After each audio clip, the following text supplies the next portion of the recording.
Hello, everybody. What's up? And welcome into the Athletic Fantasy Football Podcast. Thursday, August 26th. Michael Beller, Brandon Funston, Jake Seeley here with you guys. We've got one more weekend of NFL preseason action ahead of us, and then a whole lot of fantasy drafts. Jake, we know you've got one this weekend. I've got 5 coming a week after this, so just getting them all lined up and ready to go. And a lot of news to get to on today's episode. How you guys doing?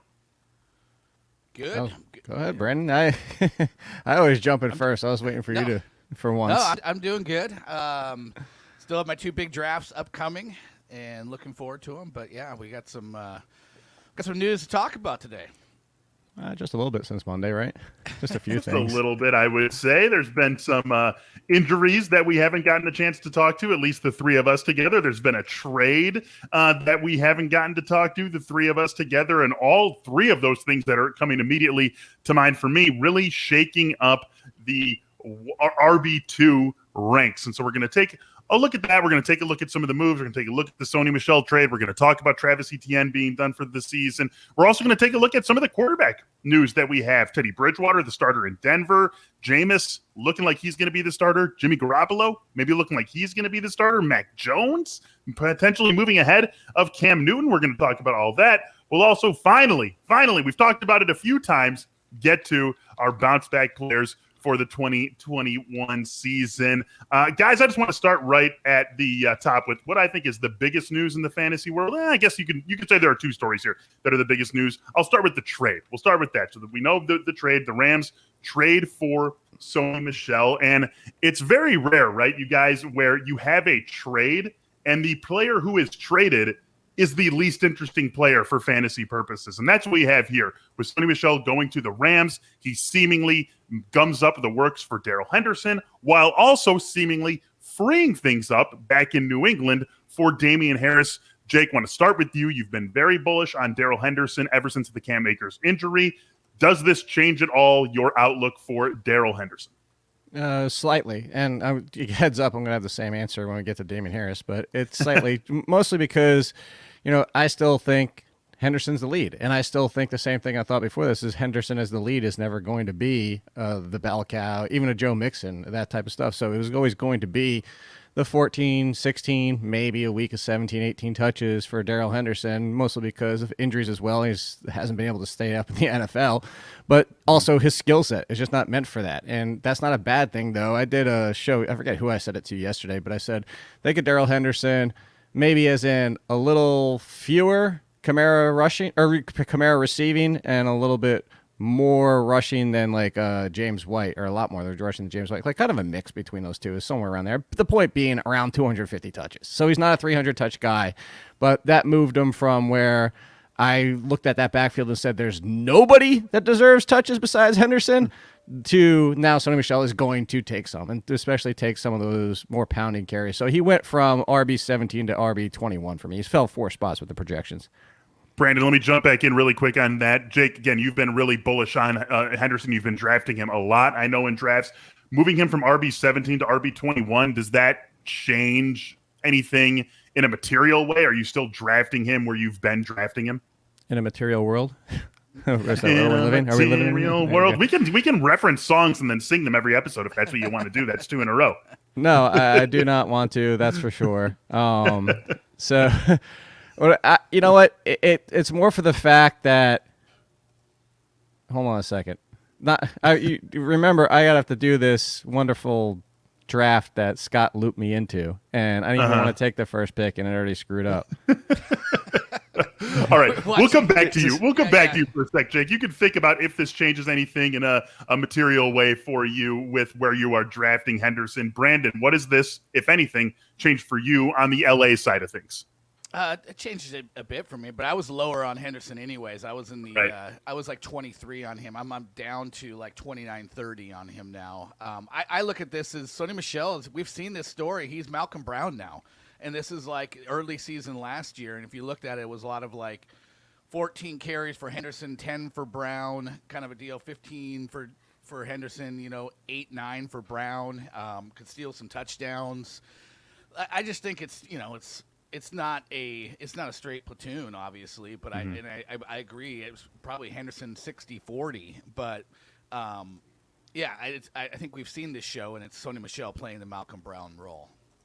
I think it's helpful to remember that when the Cam Akers injury first happened, we all pretty much assumed someone would eventually be joining the backfield with Sony Michel, and Jordan Rodriguez, our Rams beat reporter, made the point that they're not going to do it immediately, but they're almost for sure gonna do it by the end of the summer before the season starts. So maybe we should have been a little bit, let's bump Henderson up to he has the backfield alone, and then knock him down a little bit, knowing someone else is going to come into this mix. Maybe we should have done that initially. We're basically being forced to do that now. Jake, are you ready to say, does this change anything for you materially? Are you still drafting Henderson basically where you were drafting him, even though he's now RB21 where he was RB17?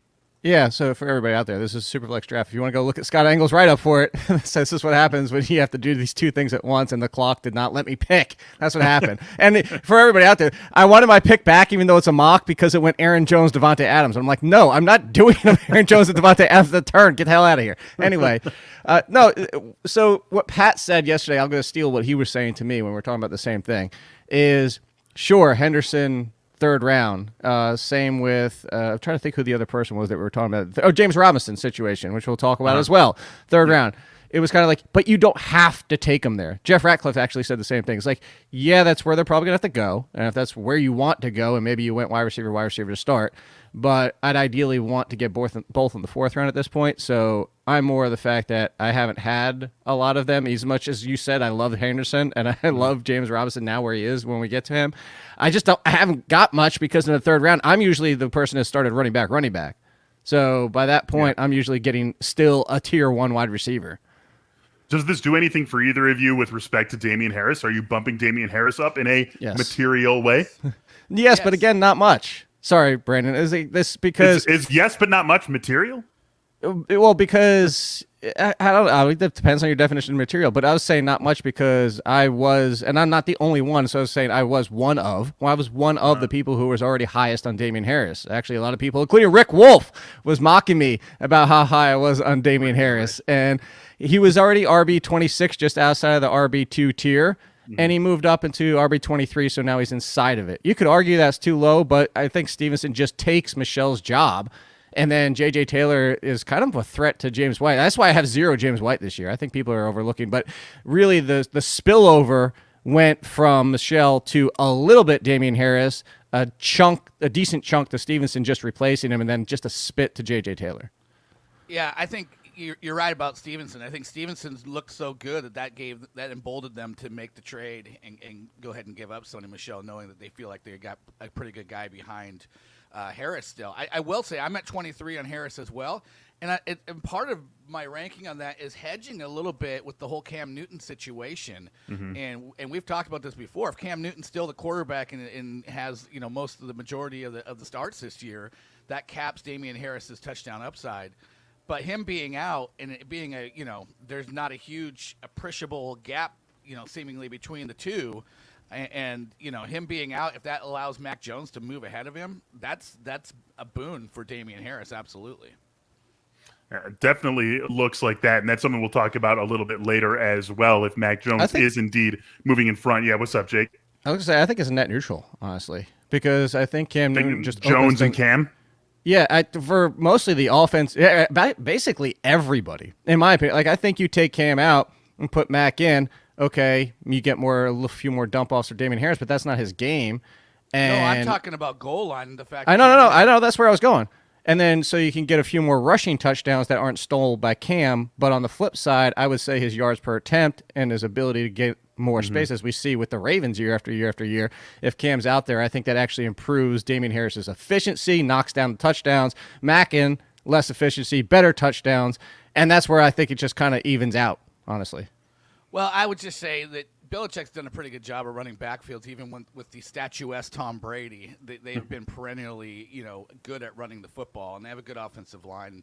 And you're right. I mean, Cam certainly would probably help spacing out a bit with that, but I still think Damien Harris is going to be a threat to have some nice, yards per carry kind of, numbers, even with Mac Jones in there.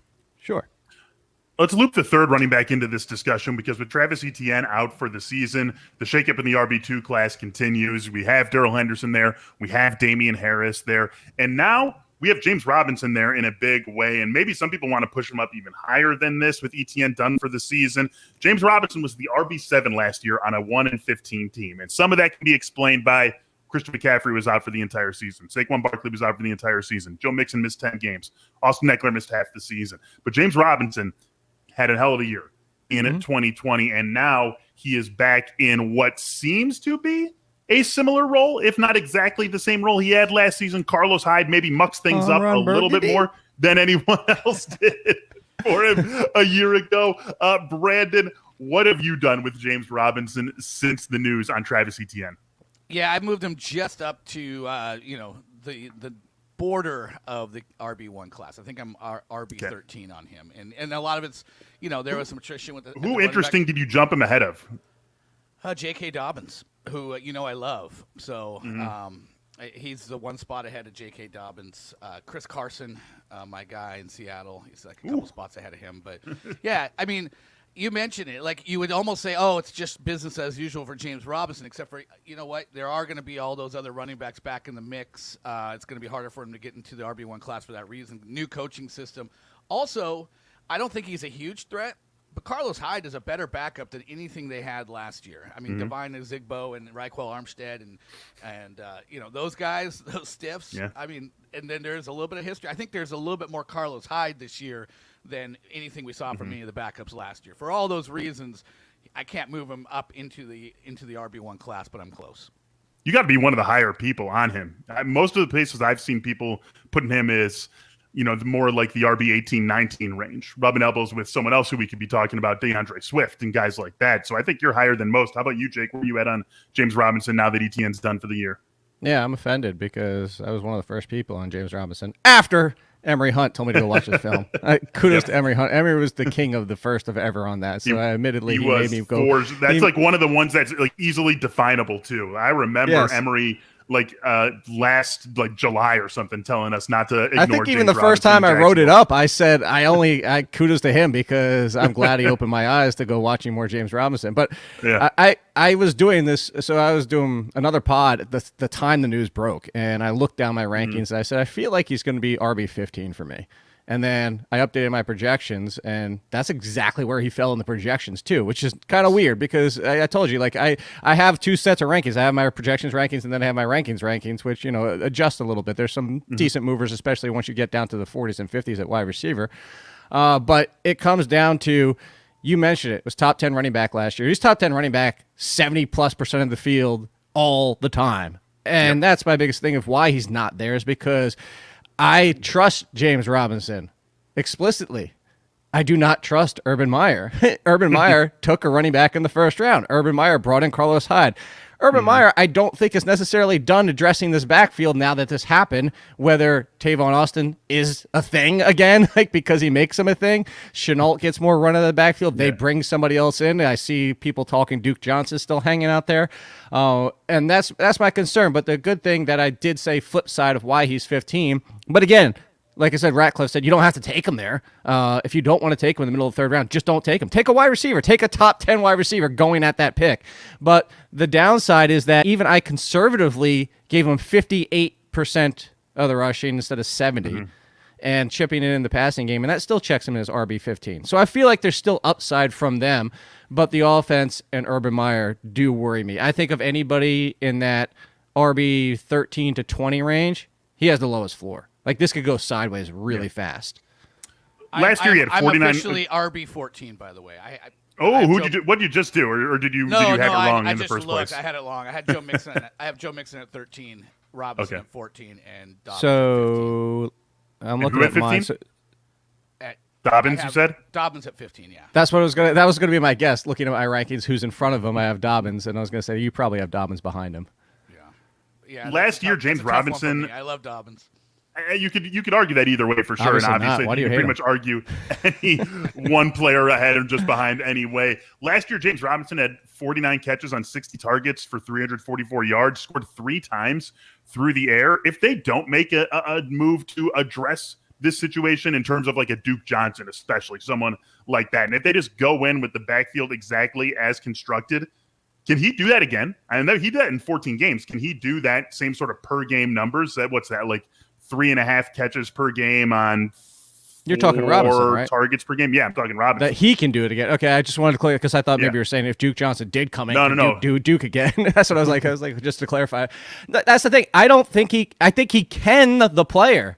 I don't think he can with Urban. Like, that's really what it comes down to, is that Urban Meyer, this is, go back to Chip Kelly when he came into the NFL. I just get this feeling of what's been going on this entire preseason, and he's trying to do everything potentially that just comes to mind. I almost feel like he's got 8,000 thoughts about what he wants to do in the NFL swirling around in his brain, and he's trying to do all of them. And just like, it's just not working. I think, the whole Trevor Lawrence not announcing the starter until yesterday. Like, just stop. It's almost like he's overthinking the NFL. You can take the boy out of college, but you can't take college out of the boy, right? I mean, there is just a report that came out that he's grading on players already. Having the boom mic on the field, announcing people to have to hustle from station to station and things like that. He's bringing a lot of the college experience and what he knows into the NFL. We know that is not as a recipe for disaster for sure. That is ridiculous. That sounds like high school basketball practice right there, taking me back to some of those days. We've got a question here from Kevin Soderling, who is watching the show on YouTube. Thanks, Kevin. It fits in well with what we're talking about here. So basically, J.K. Dobbins for an 8th round pick, or Lamar or James Robinson for a 12th round pick. What are you guys going with? I think we know with the direction you're both headed in on this one. I mean, even if I have Dobbins in front of him, but it's only by a spot. So the 4-round these are discount. tough though, because if you really want to project as a 2-year deal, Etienne comes back next year, and we're going to be ranking Dobbins likely ahead of Robinson. Sure. Do you, how much do you factor in that second year? I mean, it's hard with running backs. You're probably better off to just play it year to year with running backs. So, So, I'm probably going Robinson. If Robinson shows out, we don't know how Etienne's coming back, but that will at least bank some goodwill with Urban. Yeah, gotta love the 4-round difference there. As unanimous, Robinson over Dobbins on that one. One more running back who I want to talk about here is DeAndre Swift. The Lions saying that he could miss week 1 because of the groin injury. And, obviously we want everyone out there week 1, but whatever, it's 1 week. But then you consider the fact of where he's going, the fact that this groin injuries can always be a little bit fickle. And if you're taking DeAndre Swift, you're probably passing on, maybe some of the guys we've just talked about. Maybe that means you're passing on James Robinson to get DeAndre Swift, or you're passing on Darrell Henderson, who you still like, even with Sony Michel in LA to get him, or you're passing on, I don't know, J.K. Dobbins, Chris Carson, David Montgomery, guys like that. Miles Sanders could be in that group. Of course, all the receivers. Jake, you can take this one first. Does this news about him maybe missing week 1 and just having this groin injury, has it changed your ranking and the way you're looking at him as you're going into drafts like the one you have on Saturday? Nope. Because some of the other stuff before, I was already yelled at for being too low on DeAndre Swift. I had somebody that even posted in the comments of my rankings, I want whatever you're smoking. Like, get the hell out. Like, I explained why for DeAndre Swift, and honestly, if you're still considering DeAndre Swift as a top 15 running back, you're the one that's smoking something, because you cannot tell me with the injuries, with Jamal Williams, with Anthony Lynn, with this offense in general, with Jared Goff not throwing to running backs that much, that he deserves to be in the top 15 ever. Yeah, I had him at 20, and I was probably already too low. I moved him down to 21, so I've dropped him a spot. But, yeah. What are you smoking? For all those reasons, Jake, that you just said, I think you have to factor that in. But I'll just tell you, I won't have DeAndre Swift this year. I just generally stay away from teams that I think are going to be truly inept. Like, I'm not going to have Texans. I guess I drafted Brandon Cooks in the flex league, but like, I'm typically not going to have those guys on those teams, especially if the market wants to, push him higher than I think he should go. So, yeah. Does it do any? Are you guys going after Jamal Williams in any significant way? Yeah, I like him for his value. I mean, what's his ADP right now? It's in the 40s. I think it's in the 40s at the position. Yeah, it's 42. Gus Edwards, Tony Pollard, Latavius Murray, guys like that. And I think he could be a back end RB3, like in that mid 30s range. So value's there. I don't mind throwing a bench guy down there that could actually have more upside. So yeah. I know you like him too, Jake. You had him on your side. Yes. I'm basically everywhere. So, yeah, we've covered that a million times, yeah. One more big piece of concrete news that we got this week. Teddy Bridgewater will be the starter for the Denver Broncos. Come on, let me get that lower third up there. Anything, guys? Anything with Jerry Jeudy, Cortland Sutton, Javonte Williams? Does this change at all the way you look at the skill players in Denver? Jake, what do you got on this one? Yeah, this is another net neutral for me. Drew Lock was going to be kind of similar to Jameis Winston, more aggressiveness, potentially more turnovers, some poor decisions. So I would say Cortland Sutton, slight downtick, and then Jerry Jeudy, slight uptick, because Jeudy fits more for getting that ball out quicker, being the safer passes, the shorter game than Lock does. But Lock, again, if you're not getting the big plays, fewer yards, possibly fewer touchdowns, because Teddy had a good season with Carolina, but the touchdowns weren't there. People seem to forget that he wasn't throwing a lot of touchdowns to those guys. And that was with Robbie Anderson, DJ Moore, and Curtis Samuel. So, and with Christian McCaffrey out for 13 games, not taking away the usual share he did. Yeah, so it's slight, like I said, slight uptick for Jeudy, slight downtick for Cortland Sutton. But Cortland Sutton was probably already going to, well, he was already going to fall in my rankings too, because I know we're assuming week one, but we're going to get to week one and not have seen Cortland Sutton at all. Right. Yeah, I think just my overall thought on the Broncos is they're lined up to be a very low volume passing team. They have a really good defense, a double barrel backfield, and a game really a game manager at quarterback, a guy that's not going to make the mistakes that Drew Lock does. So that's my only, that's my downside on that. But, if it's Cortland Sutton and Jerry Jeudy mostly, I think that's a pretty narrow tree. I know we like KJ Hamler and Noah Fant, but he's got the injury, and KJ Hamler might be a guy that just ends up getting squeezed. Yeah, KJ Hamler has the feeling of a handful of big plays, a nice, useful, real-life piece for the Broncos, but someone who maybe doesn't have enough juice, and this offense just doesn't have enough juice to make him a consistent fantasy option. Maybe something along the lines of what we've seen from Mecole Hardman in his first 2 years. Right? So could have Mecole Hardman sort of roll over his first 2 years in Kansas City. We've got a question here from viewer T. Hamilton. T, thanks for joining us here on YouTube. We're talking about Noah Fant, a keeper in the 8th round, without having any other information. That feels a little bit heavy to me. You guys on that same page? That's nice. Did you expect that to the Athletic? I should have. I got a unicorn one too, when they're unicorn poop. That's the good stuff. Yeah. I mean, right now in a 12-teamer, that's the good stuff. That's the good stuff.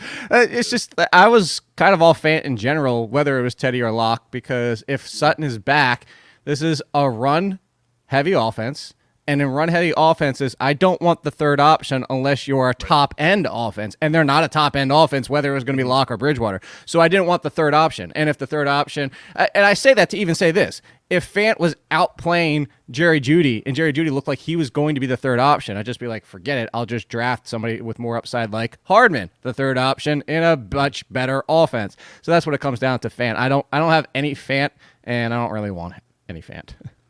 Yeah, I'm just not even thinking that. I mean, I think I've been in 12-teamers where he doesn't even go in the 8th round right now. So, so why keep him at what is like at value or worse? I don't think you can keep him.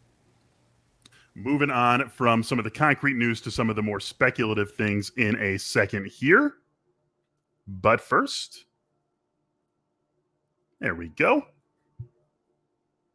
Now that the world's opening back up, hopefully that remains the case. So many new thrills are on the horizon, whether you've been in a relationship for years, just getting started, want to get back out there and get excited. When the moment comes, you want to be ready. Roman can help with that. Go to GetRoman.com/fantasy now to talk to U.S. licensed healthcare professionals. With Roman, you can get a free online evaluation and ongoing care for ED, all from the comfort and privacy of your home. Again, U.S. licensed healthcare professional will work with you to find the best treatment plan, and if medication is appropriate, that ships to you with free 2-day shipping. The whole process straightforward, simple, and totally discreet, which we know is important in this sort of situation. All you got to do is go to GetRoman.com/fantasy now to get $15 off your first month. Again, get started now. Go to GetRoman.com/fantasy and get $15 off your first month of treatment. Also, NBA back with us today. The episode that you're watching here, sponsored by the NBA and its quest to advance the game of basketball grow the community, and influence culture. The league celebrates its teams, players, and fans across the past, present, and future as part of its 75th anniversary season coming up. And I don't know what, like 2 months now? Crazy the NBA is just back in our lives already. That's Game highlights pivotal moments on court and beyond, from iconic plays in arena to the impact players have in the community. That's the NBA. That's Game. I am very excited for the Bulls to finally get some That's Game moments again this season. They've been a very boring team for the last couple of years, but adding Nikola Vucevic, Lonzo Ball, Patrick Williams last year, adding all those guys to Zach LaVine, get DeMar DeRozan in the mix. We're finally going to get some That's Game moments. I know, Jake, Bulls fan too, they're not going to win the championship, but at least they'll be fun. And that's what a lot of this is about. That's the NBA. That's Game. It's more than just basketball. It's what connects us and keeps us all coming back for more. Let's bring you guys back for more. And let's talk about some of the more speculative things that we're looking at in the quarterback area of the fantasy football world. So, Jameis, you guys, he won the job, right? Sean Payton's not saying it, but he won the job. He's the starter. I think we can all assume that, yes. And if we are assuming that, are we changing the way we're looking at any of these Saints? Marquez Callaway with that big game on Monday Night Football. Jake, you've been on Jameis all summer long. What do you say here? Yeah, thank you. I was going to say, he's been quarterback 19. He's still quarterback 19. He's going to remain quarterback 19 because this was never a competition, in my opinion. This is the stupidest thing I ever saw. This is like not quite Trevor Lawrence is in an open competition, but just a smidge under it. The Marquez Callaway thing, like I'm taking a flyer on him towards the end, but I just saw him go in the 9th round in draft. I'm not doing that because I keep asking this question to everybody else. Can we definitively say he is the one and Traquan Smith isn't, just because Traquan hasn't been on the field? I don't think we can. I think we can assume that it looks like it. And from a talent perspective, he is somebody that's, you know what? He's basically like a lesser version of Jamar Chase. Gets behind well, but will struggle with tough corners, contested catches, and stuff like that. So you want that speed. You want Jameis to be able to hit him downfield, and that's what we've been seeing. But if Traquan's out there, Traquan is kind of the more complete wide receiver, despite the fact that it looks like Callaway is better. And I'm saying, as of today, I would take Callaway over Smith. But I've also been taking Callaway in the 11th and Smith in like the 14th because nobody's drafting Smith anymore. If Smith's on the field, they are the 1 and 2. And it could be, to your point, you hate when we do the 1A, 1B because you don't love that. So, but they're 1 and 2. I think it's interchangeable. And, yeah, I think it's a tick up instead of Taysom Hill being at quarterback, obviously. And now, especially because it looks like the tight ends are going to be worthless as well. So it's going to be Kamara and 2 wide receivers. Boom, so easy for us. Yeah, I mean, it's nice that a guy gets helium, and then, because Callaway was being talked about a lot, and then he goes out and he shows out in the preseason game, and you can see it on the field. So that gives you a little bit of confidence in him. But, again, we're talking about Michael Thomas being back, 6 weeks, 7 weeks into the season? 8 weeks? It's the second half. Either way. I don't know if he comes back this year, period. You don't think so? I keep saying this. You tell me this. I'll ask you another question. You don't get the sense from Michael Thomas or these past 2 years that we could get to week 9 and he's like, screw it, I'm not coming back. Oh, I think I totally get that sense. Yeah, there's a sense, but you got to get paid as well. Okay, so we're sidetracked there on that. So if Thomas sits out all year, I think right now I am willing to bet on Callaway over Traquan Smith just because I just don't like the past that we've had with Traquan Smith when he's had opportunities. He hasn't really shown up. So I'd rather bet on the guy that hasn't burned me before. But back to the quarterback thing, I mean, Taysom Hill is clunky, and you can see it. I know I talked to Larry Holder, covers the Saints for The Athletic, and he said that Taysom Hill he struggles with the basic mechanics of turning his body and throwing a screen pass, and things like that. So I think it's all There's the Zoolander reference, Jake. It's going to be sub-package Taysom, and maybe it'll be when Jameis Winston just has a completely boneheaded play. They'll be like, yep, and then here we go. Taysom Hill comes in so Jameis Winston can think about things for a little bit and get himself corrected. But, yeah, I think it's Jameis Winston's job. Were either of you guys, I can't remember off the top of my head, like a little bearish and relative to where he goes on Alvin Kamara because of what this offense might be or might not be, as the case may be? And does this change at all your outlook on Alvin Kamara, knowing, or 99% knowing, that Jameis is going to be the starter? No, he was 4th for me, and continue. That's another one that wasn't changing for me because, again, net neutral is like, okay, maybe he doesn't get as much in one area, but it was more the rushing touchdown concern, and that was just the offense of the Saints as a whole, in the fact of like that's why he's 4 and not 2, and ahead of like he was last year. So that's all it came down to. So I'm set with that, and I'm good with that. By the way, before you go, real quick, Brandon, just for argument's sake, for everybody, you go, Brandon, and I'll come back. I have a nugget for you guys because it's stuff we're talking about today. So you go, Brandon, and I'll come back. I like it. Well, yeah, so I've always said that it'll be a mandate that they throw to Alvin Kamara. I was actually watching Winston. Yeah, and he threw a couple to Jones, Tony Jones, is that right? The backup? Yes. One of the backups. The new backup? Yeah, he had a couple dump offs, and he looked good. And I think just the fact that Jameis Winston in the past hasn't thrown to running backs is not because he's not comfortable doing it. It's because he's kind of like the poor version of Pat Mahomes, where he just thinks he can make bigger plays downfield. But if you have a coach telling him this is where our bread's going to be buttered, you need to do this. I at least knowing that if he has to do that, I think he can deliver the ball, accurately and do it well. So I'm not too worried. I'd be worried if it was Taysom Hill because the numbers were clear when Kamara was out there with him that they weren't good. Yeah, I agree. So for your little nugget for you guys, since we're talking about him today, the athletic mock that we're doing, James Robinson, to me, 21st running back. Damien Harris, to me, running back 28. I think those are too low for both of them. Both of them running too low. Back 28. Yeah. I think I agree with you. They're both too low. I could see how someone would argue Robinson down to 21, Harris at 28 feels kind of ridiculous. Wait, you just got that in the mock draft?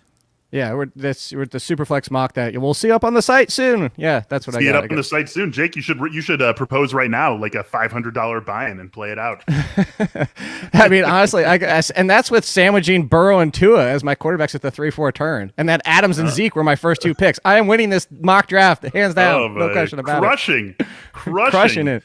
The mock draft. Someone who's been going very high in drafts so far this summer has been Trey Lance, and something that I think all three of us have warned against in a certain way, but I don't know. It seems like Jimmy G just might be holding on to that gig, at least at the start of the season. We got a great story up on the site from Matt Barrows. If you want to see that, if you want to see the mock draft Jake's talking about, and you're not a subscriber, theathletic.com/fantasyfootballpod will get you 33% off your first year. So check that out. Matt's got a story. Matt covers the 49ers for us, and he's got a story up on the site right now that says while Kyle Shanahan isn't saying anything, while Jimmy Garoppolo isn't saying anything, they're both sort of dropping hints that it is going to be Jimmy Garoppolo out there to start the season as the starter. Same question as I've asked you guys on all these quarterbacks. Does it change anything for you with respect to the other 49ers players? Brandon, why don't you go first on this one? I'm sure Jake will say the same thing. I think we've been ranking the other 49ers players as if Garoppolo is going to be the starter for a while. I mean, I've said this before. He's taken them to the Super Bowl. They're not going to put Lance out there if they're going to take a step back. They can be a successful playoff team this year, and if they don't feel that Trey Lance comes in and gives them a step forward, I don't think that we're going to see Garoppolo out for a while. So, yeah, I mean, this could be a Pat Mahomes season for Trey Lance. Could be a Jalen Hurts thing, or where things go off the rail, or Lamar Jackson, where you look at all these guys, they didn't play in the first half of the season for the most part, and got their run down the stretch. So I expect that to happen. Garoppolo is going to, if Garoppolo goes off the rails, I mean that could change things quickly. But I think he is serviceable with the team around him. I don't expect him to go off the rails. Yeah, Jake, let me jump in. You can say that you haven't been ranking them that way, although I think that Brandon's right that you have been ranking them that way as though Jimmy is starting. So you have a draft on Saturday. As you said, we all have multiple drafts coming up. What is Trey Lance's draft day value for you with Jimmy G almost certainly looking like the starter here? For me, I don't get him anywhere because people keep taking him as a QB1. It's like, I mean, it was recently I've seen him go as high as 9 and 10 at quarterback and low. I don't remember, honestly, the last time he wasn't a QB1, like the last QB1 or QB12. I don't remember. I do remember a month ago when he was like QB 16, 17, and at that point, sure. But I don't remember at this point. And I'm looking at the schedule. And initially, I had Garoppolo start. Actually, I still do as of today. If you're downloading the projections and you want to customize and play with them, as of today, I have him starting 4 games, Garoppolo. So that takes him through Seattle at home. The next game is at Arizona on the road.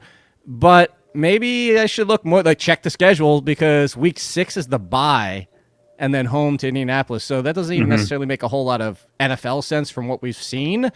So I've been going that way the entire way. This is what I say about Trey Lance. If you want to do it, It's the same way as basically drafting a high-end backup running back. Do you want to sit on him for potentially 8 weeks? Like, what if it's half the season? Isn't it potentially the whole season?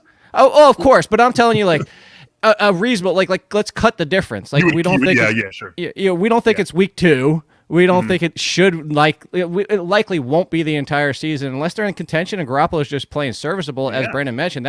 I brought up the same point. They went to the Super Bowl.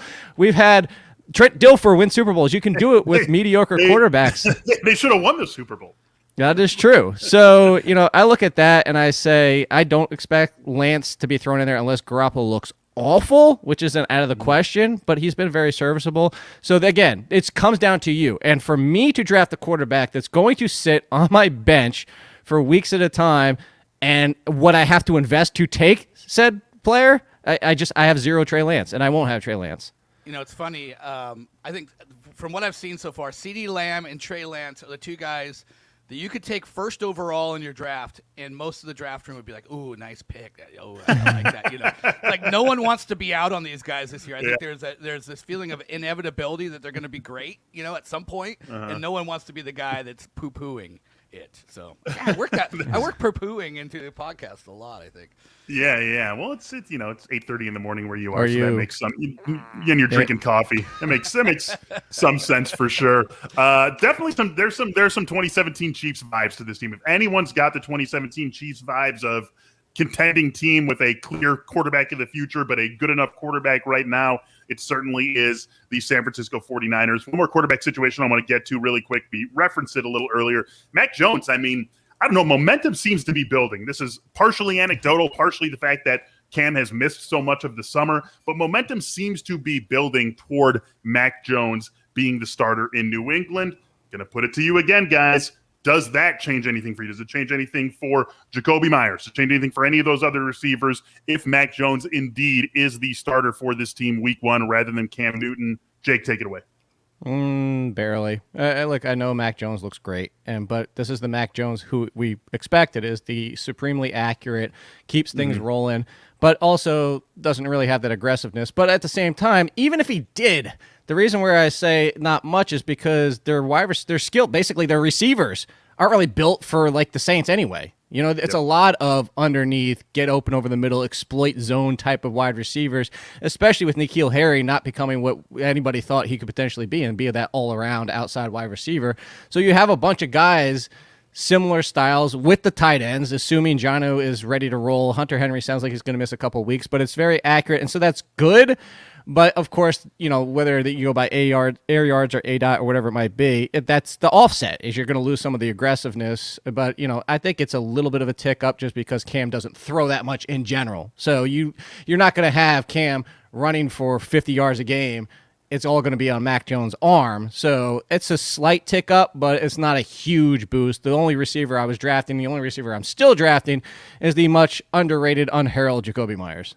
Yeah, it's all Jacoby, whoever the quarterback is. I think he's going to lead this team. And I'd be okay taking Jonnu as well. I'm not really going to invest in any other of the receiving properties, no matter who the quarterback is. But I will say, this Mac Jones stuff, I think, is real because Bill Belichick, I think New England went and said that this was a surprise.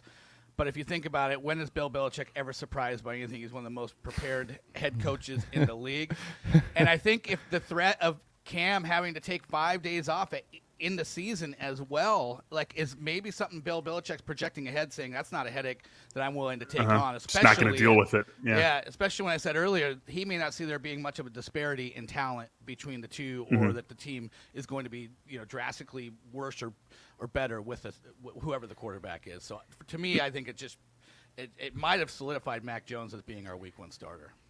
And he had a great scouting report from his buddy Nick Saban coming into the draft on Mac Jones. And who would have thought, right, that we would be going into week 1 potentially? We knew Trevor Lawrence was going to start. We knew Zach Wilson was going to start. And there's Trey Lance, Justin Fields, and Mac Jones. And I don't know if everyone would have assumed that Mac Jones would be the 3rd starting quarterback in the group of first-round rookies. But that does indeed to be where we are heading.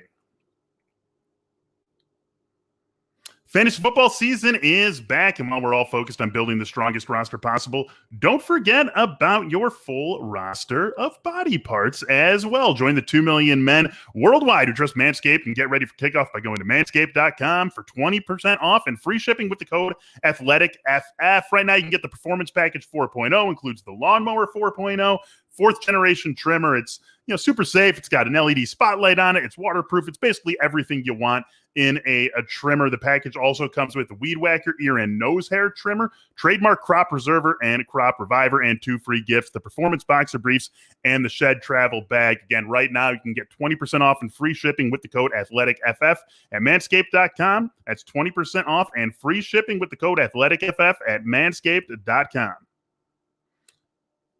Sign up with our partners over at BetMGM. There's a lot of fun futures you can be making right now. Futures, player props, so much available at BetMGM in the football world. If you like fantasy, you probably like that as well. I'll give you one I'm loving, Joe Burrow, to go over that passing yards prop. I feel like my co-hosts are with me on that one as well. BetMGM is the exclusive betting partner of The Athletic. You can get a $1,000 risk-free first bet and a free 3-month subscription to The Athletic by going to betmgm.com/TA-fantasy and signing up now. Again, betmgm.com/TA-fantasy. Sign up now. Get that free 3-month subscription and $1,000 risk-free first bet. It's an offer for new customers. The bonus is paid out in bonus dollars. Visit betmgm.com for terms and conditions. All right, you guys, we have been talking for seemingly forever now about getting to some bounce back players. This is the episode. We are doing it in this episode. Let's roll through. I've got quarterbacks, running backs, and receivers for all three of us. Tight ends, whatever. It's hard to bounce back in a position that, I don't know, doesn't matter all that much or feature too many big-time guys who then fall off and could bounce back. Tyler Higbee's really like the only literal bounce back case you could make this season. Let's start at the quarterback position. You guys both gave me a few, so I just picked the one that I thought was more interesting. So I didn't tell you either. So you're just going to have to do these arguments on the fly. Jake, your bounce back quarterback. Daniel Jones, make the case for us. Sure, it's getting dicier by the day. Just every report from camp is the offensive line. Daniel Jones, Kenny Galladay still not on the field. Nobody's getting right over there. It looks like it's going to be a you-know-what show for the entire season. But the real reason for Daniel Jones is still he's not even being drafted as a top 20 quarterback, even in Superflex. I took him as my third quarterback in the Superflex a week ago, and he was QB 27, and that was just absurd to me. But I understand it. But the upside of why he could bounce back is why were people taking him as a fringe QB1 last year? And he was. Go back, look at ADP. He's like QB 13, 14 off the board because of the rushing upside. And if he was just the passer he was as a rookie, the rushing upside puts him in that conversation. And that's something I kept bringing up about Jalen Hurts. And Brandon is nodding his head because maybe he knows where I'm going with this because he edited the article. But I said if you take Daniel Jones, not 2019 numbers, if you take his god-awful 2020 numbers and give those passing numbers to Jalen Hurts with 800 rushing yards, he is a QB1. So Daniel Jones rushing for 500 and has a mid-level, and I'm talking mid-level is in 3,600 yards and 20 touchdowns, with 500 and whatever the touchdowns might be, 4 or 5 right there, he's going to be knocking on the QB1 door as much as we hate to admit it. And that's just what fantasy does. Yeah, I have nothing to say on that. It's true. I mean, it's true. It's true. It's got some rushing upside. They've bolstered the environment around him. The big question is that offensive line, but other than that, if Saquon Barkley stays healthy, Kenny Galladay stays healthy, they got all the weapons for Daniel Jones to put up the numbers in the passing game that you're talking about at a floor. I think. I mean, I think there's upside for a lot more. So yeah. Yeah, for sure. There definitely is there. And we can just roll right through. That's my bad. I can set us all up. Brandon, your bounce back quarterback has already bounced back in a way in this summer. It's Carson Wentz. Make the case. Yeah, that's right. He might actually be starting in week 1. And I think you just go back to the case. He doesn't got the rushing upside of Daniel Jones, but we've seen him be an MVP candidate before. He's back with coach and Frank Reich, where he was, he had his best moments as a pro, and you're in such a better environment than Philadelphia was last year. The offensive line was in shambles. They literally had nobody at receiver. Sorry, Jake, as much as I like Travis Fulgham. Did I say that right? Fulgham? Yes. You did. Okay. Yes. Thanks. I thought I always had it right, but I just had to double check. Yeah, I mean things just went off the rails so bad there. I mean, you're going to have a much better offensive line. You're going to have a better receiving core. Although I don't think it's like the greatest receiving core. It's better than it was in Philadelphia, and better in the backfield. Just better nurturing environment all around. So now that he's coming back for Week 1, we'll see. I think we can expect a much better Carson Wentz than what we saw last year. Yeah, definitely like that environment around him better. And that's the same reason why I find my bounce back quarterback in Sam Darnold. I will say the guy who's at the top of my list, and Jake had him also, was Tua, but we've made the Tua case time and time again. So wanted to give you something a little bit different. Everybody loves Tua, right? Everyone can make that case. I'll make the case for Sam Darnold. Basically everything around him for his entire career in New York was terrible. So even if we say that Sam Darnold is a below league average quarterback, he dealt with pretty easily, the worst circumstances a quarterback could have had over these last 3 seasons. So he goes to Carolina. He has, I would say, an offensive line upgrade, maybe not a significant one from the one he dealt with. And actually, interestingly enough, if he were still in New York, he would have a better offensive line probably with the Jets than what he has with Carolina. But an upgrade there and a massive upgrade in the weapons around him. Now he's got DJ Moore. He gets to team back up with Robbie Anderson. He has Christian McCaffrey, who's going to boost that bottom line a little bit by doing what he does in the receiving game. Just a huge upgrade in what he has available to him as weapons. So for that reason, and that reason mainly, I am comfortable on Sam Darnold as a QB2 in Superflex leagues. He might not be my ideal starting QB2 in Superflex leagues, but if the draft works out or an auction works out in such a way where Sam Darnold is my QB2 and I've been able to load up on other positions and I have a solid QB1, I feel pretty good about that. And I wouldn't be surprised if we were talking about Sam Darnold because of those weapons as a top 20, top 18 quarterback this season. Jake, feels like you're doubting me in a big way down there. That's unicorn poop. It's still poop. It's still poop. Good stuff. That's the good stuff. I'll take it. It looks better, but it's still poop underneath. That's the truth. That's the Sam Darnold in Carolina looks better, but still poop underneath. Yeah, because I will say, look, if anybody's going to get it fixed, it'll be Rule and Brady. And if Rule and Brady do fix them, I've jokingly said that before, just slap them both into the Hall of Fame right now, because this is how Sam Darnold looked. My biggest concern is this. I don't disagree with you. I think the first time we did sleepers, because I wanted to go super deep, I was Sam Darnold, like the sleep, because we just updated our sleepers for everybody out there that doesn't know what I mean. Check it out. Yeah. So it really comes down to, like, there is the weapons there. There's the offense there. There is plenty of opportunities for him to be better. But at the same time, I still am so baffled by the fact that the Panthers, the Giants, and the Lions are not playing their quarterbacks this preseason with everything we hear with this team, with being with new team. The Daniel Jones is the only one on the same team, but has a whole new cast of weapons around him that he didn't have last year. I don't get what these teams are doing, and I haven't seen Sam Darnold. I see the reasons to be positive, but I've seen too much of Sam Darnold to honestly think that much is going to get better. Yeah, I totally understand that. I totally understand why that would be the case, but I'm buying in with the coaching staff upgrade, with the offensive line upgrade from what he had last year, with the weapons upgrade in a major way. I feel like he can do it. And if we're all buying Christian McCaffrey as I kind of do want to crown him. If we're all buying Christian McCaffrey as unquestionably the number 1 pick, DJ Moore as a top 15, 16 wide receiver, Robbie Anderson as a top 25-ish wide receiver, I don't know. I want to follow that, and leads me to Sam Darnold as someone who could be a top 20 quarterback. Let's move on to the running back position here. Jake, last week when we initially sketched this out, I had Damien Harris as your bounce back running back, but we've talked a bit about him. So how about you make the case for Zach Moss instead? Honestly, and I don't love the Zach Moss call anymore anyway, because he hasn't looked that good in Singletary's showing off. Not that I would pick Singletary either. It's just more for the fact that it was... The reason he wasn't even bounced back in that article is because people went bananas over his PFF broken tackles and overrated the living hell out of that and haven't learned. And that's what's like, but the reason you like Zach Moss is the potential he could lead that backfield. And even with the fact that we know you're going to lose some touchdowns with Josh Allen, just like Cam Newton, especially in Cam Newton's heyday. But now at this point, and I'm looking at it, I'm saying, if I got 60% of the backfield with Zach Moss, I might be interested. But if it's going to be a split as it was last year, I'm off. So it really comes down to that's why he was a bounce back, because he's essentially super cheap now. But now it's not looking as good as it was 2 weeks ago. For sure. So I just Definitely. poo-pooed my own pick. So there you go. I didn't Definitely poo-poo looking on my own pick. which is very important and a great distinction to make here. Brandon, I'm mocking you a little bit. You're going to see it come up here. Brandon's got a real out on the limb bounce back RB selection. It's Ezekiel Elliott. So make the case, I suppose. Here's just something I just was going to – I've bitten my tongue here to this point so far, but this is a point of order that I need to bring up. We're talking about bounce-back players. We're not talking about breakout players. So yeah, sure. Someone like Sam Darnold, what's he bouncing back from? He's never been good. Going back to USC, And Mike, yes, pick up Harris, Zach Moss. You going back to Come Utah, on, Brandon, Alabama? pick the mic up. Take it off the stand and drop it.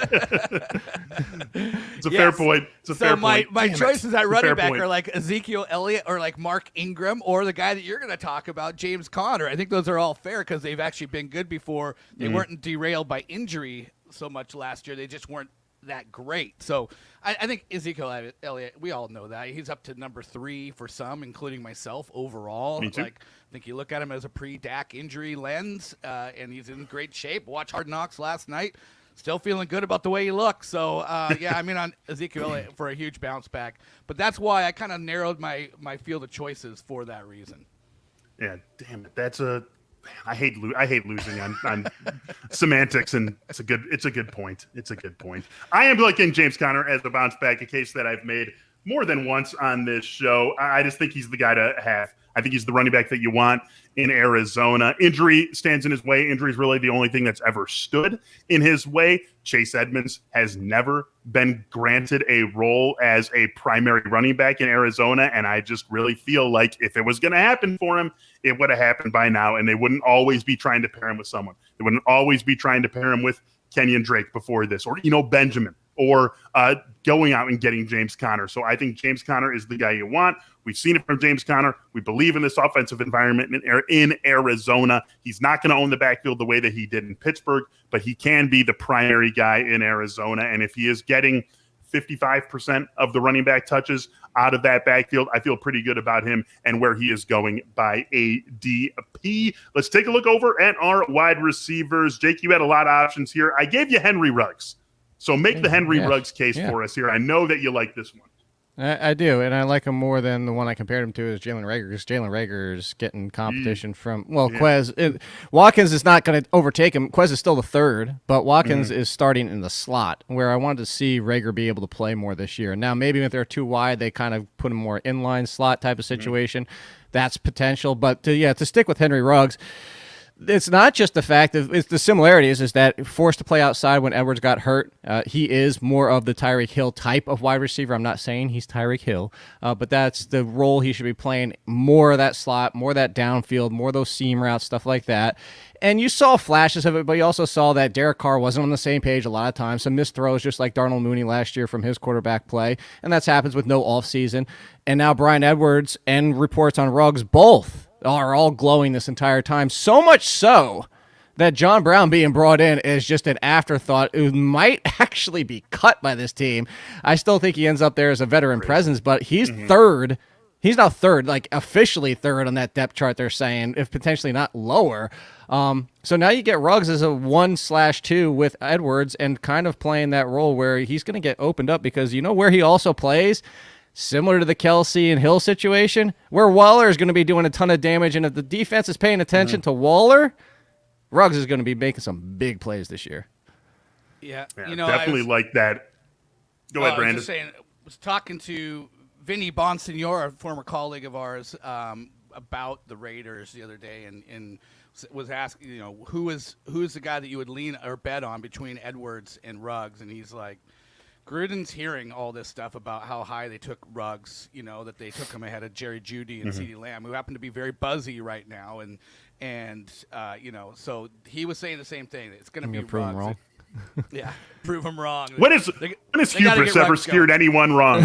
When has hubris ever led someone down the wrong path? Gotta love that. Brandon, the hubris is thick with that one as well. So with John Gruden, hubris, get the hell out of here.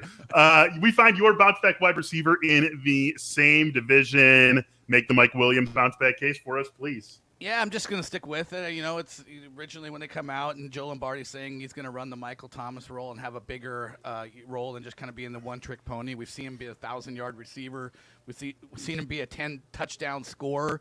What we haven't seen is him catch 50 or more balls. And so I think if he can – he has the skills to be a big playmaker, but if they think he has the skills to actually have more of a route tree and stuff than that, I think we could see him get into the 60 catch range, and if he pushes those previous totals, I think we'll see a much better Mike Williams than what we saw last year. It remains a potentially incredibly narrow usage tree for the Chargers. We know Eckler's getting his, we know Keenan Allen's getting his, and then behind those two, Mike Williams could step up, Jared Cook could step up, Jalen Guyton, Donald Parham. Like, there are a lot of guys who could fill a third option spot in LA, and Mike Williams would be the highest ceiling, certainly, of those guys. You have to believe that if the Chargers could pick any one of those guys to be their third option, they want it to be Mike Williams. My bounce back receiver is also a Williams. He's a guy who once upon a time was in this division, but he is not anymore, and it's a Darrell Williams. Guys, someone's going to catch 60-plus passes in Detroit, right? Someone has to. And we know TJ Hawkinson's going to be the leading pass catcher there, but I've got to believe that one of those receivers is giving you a 60-catch season as well. Jake brought this piece of information to the show a couple of weeks ago in talking with Chris Burke, our Lions beat writer. He does expect Darrell Williams to be the number one receiver on this team, not the number one pass catcher. We expect that to be TJ Hawkinson, but expecting Darrell Williams to lead the receiving group in everything, yards, targets, receptions, all of that. And Darrell Williams, he didn't play last year, but you go back to 2016 through 2019, 4 straight seasons with floors of 41 catches, 650 yards, and 4 touchdowns. And with where he is being drafted, I absolutely can work with that. Darrell Williams right now, a wide receiver ADP that barely registers. He's going undrafted in a whole lot of leagues, and I understand why, but I'm willing to take a shot on him as the number one receiver on this team and someone who can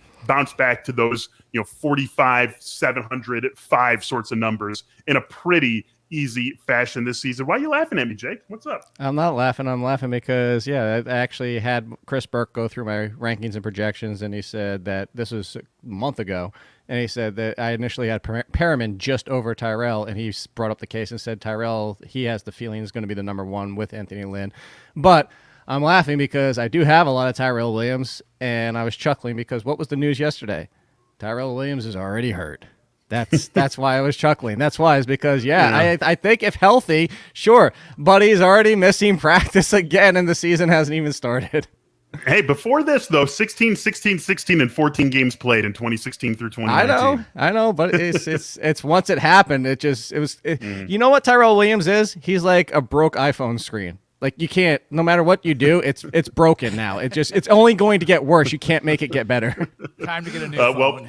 Hey, you know what? I am buying that Darrell Williams gets better and gives you a useful season as your wide receiver 7 that you draft. That's really where he's going in drafts. So I like to take a shot on someone who has nothing but opportunity in front of him in Detroit. Hopefully you're finding nothing but opportunity when you tune in to the Athletic Fantasy Football Podcast. That's going to do it for this episode. Again, theathletic.com/fantasyfootballpod will get you 33% off your first year of a subscription to The Athletic. Definitely check that out. This show returns tomorrow. The first episode on Friday. That is me, Zach Jackson, who covers the Browns, Vic Tafer, who covers the Raiders. We are doing a gambling episode every single Friday. Tomorrow, we're going to be talking our favorite player props awards, over-unders on yardage totals, yardage leaders, touchdown leaders. We're going to be talking about all that in tomorrow's episode. Me, Jake, and Brandon, this trio, we are back with you on Monday, when I imagine we will be talking about a whole lot of what we saw over the weekend. Until then, thanks for tuning in. Thanks for listening. Thanks for watching if you did that.